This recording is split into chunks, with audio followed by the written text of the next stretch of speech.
C'est une signature qui vaut 1,5 milliard de francs CFA. Par cet acte, Cheikh Hadjibou Soumaré, président de la commission de l'UEMOA, engage l'Union économique et monétaire ouest-africaine à préserver le patrimoine routier des pays de la zone en contribuant financièrement à la construction d'un pont à péage à basse vitesse à Alokwa sur l'autoroute du Nord. Objectif, lutter contre la surcharge sur les routes.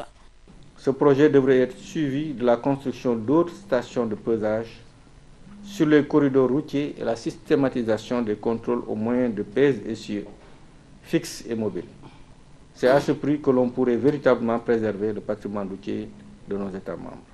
Pour Charles Kofi Dibi, ministre de l'économie et des finances, représentant la partie ivoirienne, la lutte contre la surcharge routière s'impose.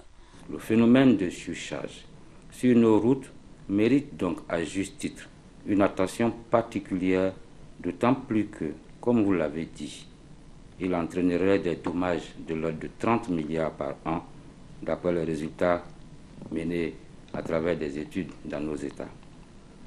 De plus, au-delà du préjudice ainsi causé aux infrastructures, ce fléau contribue à accroître l'insécurité des usagers et biaise significativement la concurrence tant entre les modes de transport qu'entre les transporteurs eux-mêmes, c'est-à-dire les acteurs de la filière.